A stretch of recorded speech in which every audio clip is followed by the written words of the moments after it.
Investigating Slope and Y-Intercept, Lesson 4.2a. The graph of every non-vertical line crosses the y-axis. The y-intercept is the y-coordinate of the point where the graph intersects the y-axis. It's where the line crosses the y-axis. The x-coordinate of this point is always 0.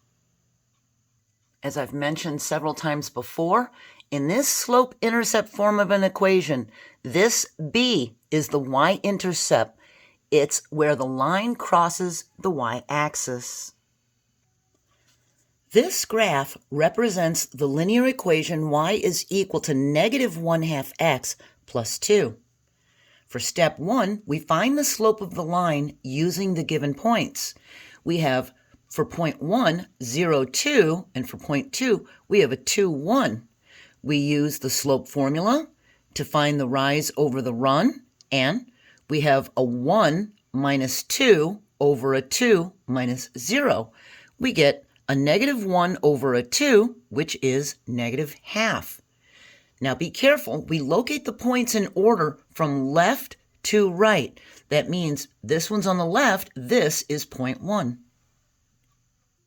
For step 2, the line also contains the point 4 for x, 0 for y. We were using this is point 1 and this is point 2, but this line also contains 4 for x, 0 for y.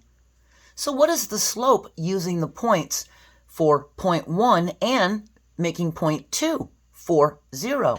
Using the slope formula, we find that we have 0 minus 2 for our rise and 4 minus 0 for our run. We get a negative 2 for our rise and a 4 for our run. We get a negative 1/2. Again, we get the slope is negative 1/2.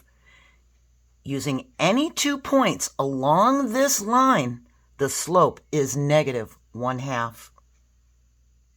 Step 3.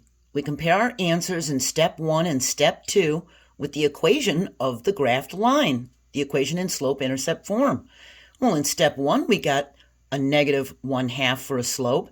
In step 2, we got a negative 1/2 for a slope. And when you look at the equation for m, slope m is the same as the coefficient of x. They're all negative 1/2. Step 4. Find the value of y when x is equal to 0 using the equation. So we have x, which is right here. We substitute 0 for x, and we get negative 1/2 times 0. Well, that's 0. When we add the 2, we get a 2. We can describe the point on the graph that corresponds to this solution as 0 for x, 2 for y, where the line intersects the y-axis at 2, which is the same number as the b value in y is equal to mx plus b.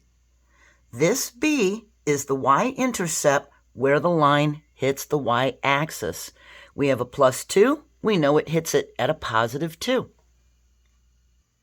Here we have the equation y is equal to a positive 1/2 x plus 2. Here's the graph that matches that equation. We've got the points negative 2, 1, and the points 0, 2. Here we have y is equal to a negative 1/2 x plus 2.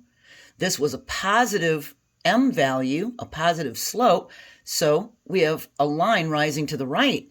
This one has a negative m value, a negative slope, so it's falling to the right.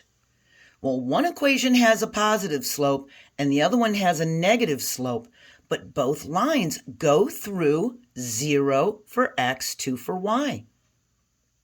Because they have the same y-intercept value, they both have plus 2, which tells us the line is going to go through y at a positive 2 spot right there. Now, for your notes, if you'd like to write this down, it'll be helpful. For every point that is on the y-axis, the x value is 0. And for every point that is on the x-axis, the y value is 0. This is 0 for x and 0 for y. We're finished with 4.2a. We're moving on to B, determining rate of change and initial value. Like always, I hope you enjoy the rest of your day and hope you join me for the next part of the lesson. Bye.